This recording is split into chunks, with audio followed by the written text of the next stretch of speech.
Assalamualaikum warahmatullahi wabarakatuh. Selamat pagi, salam sejahtera bagi kita semua.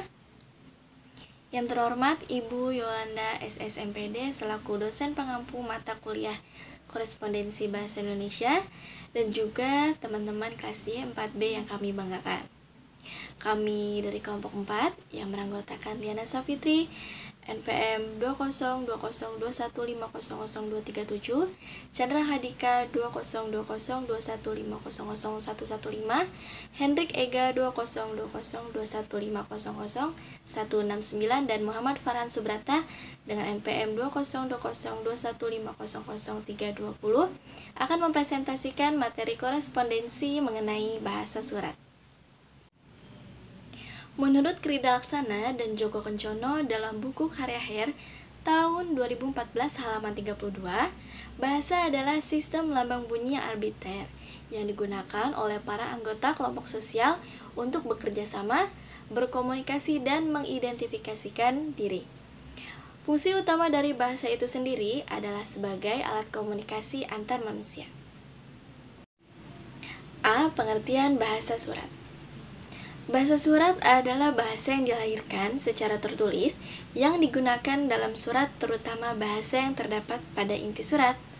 Bahasa yang digunakan harus sesuai dengan aturan bahasa yang berlaku, baik dalam struktur kata dan kalimat maupun penggunaan tanda baca, pemakaian alinea atau paragraf, dan sebagainya. Tentunya hal ini bertujuan agar isi surat dapat tersampaikan secara jelas dan mudah dimengerti. Bahasa surat juga merupakan sarana komunikasi seseorang secara tertulis. Agar dimengerti maksud dan tujuannya secara jelas, harus disusun dengan menggunakan bahasa yang relatif singkat.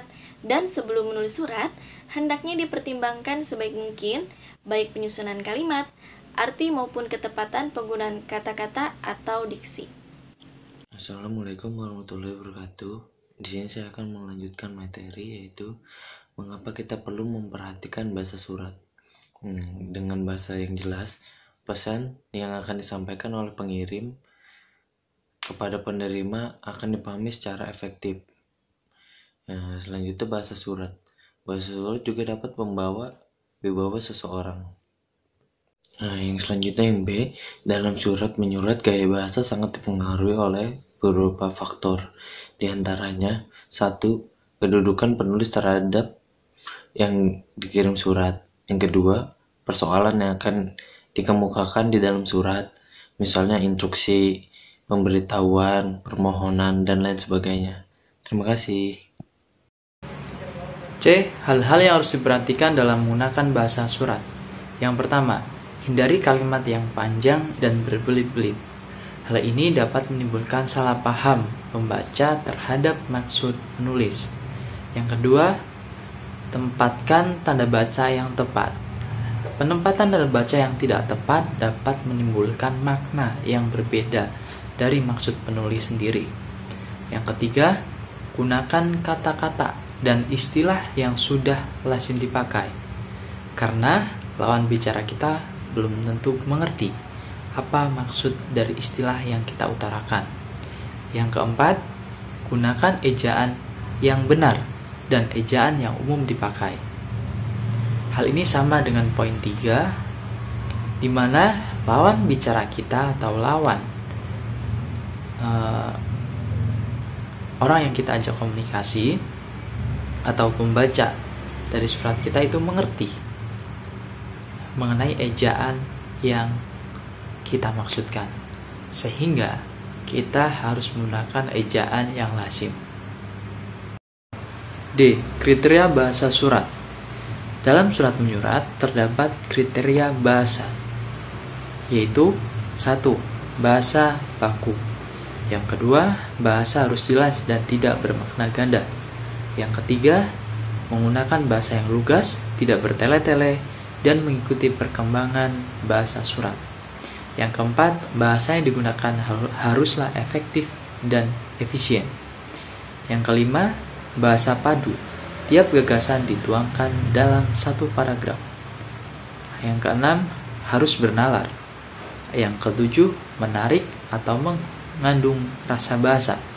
kosakata tepat, dan menghindari pengungkapan secara langsung hal-hal yang tidak menyenangkan.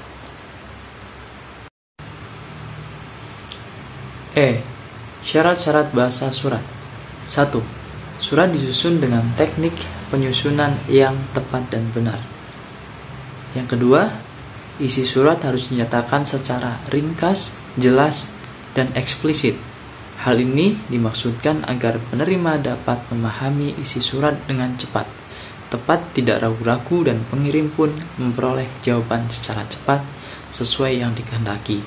Yang ketiga, mengetikkan surat benar, jelas, bersih, dan rapih dengan format yang menarik. Keempat, bahasa yang digunakan haruslah bahasa Indonesia yang benar ataupun baku, sesuai dengan kaidah bahasa Indonesia, baik mengenai pemilihan kata, ejaan, bentuk kata, maupun kalimatnya. Selain itu, bahasa surat haruslah efektif, logis, dan juga hemat kata. Sedapat mungkin hindari pemakaian bahasa asing, karena pembaca belum tentu paham atau mengerti dan menguasai bahasa asing. Kemudian yang kelima, memakai kertas dengan ukuran yang umum dan wajar. Baik, di sini saya akan menjelaskan petunjuk penulisan surat yang baik. Yang pertama, menetapkan lebih dahulu maksud surat. Yang kedua, menetapkan urutan masalah yang akan dituliskan. Yang ketiga, merumuskan pokok pembicaraan secara runtut dan logis agar mudah dipahami. Yang keempat, menghindari penggunaan singkatan atau akronim. Yang ketiga, memperhatikan dan menguasai bentuk surat serta bagian-bagiannya. Yang keenam, mengikuti pedoman penulisan dan tanda baca.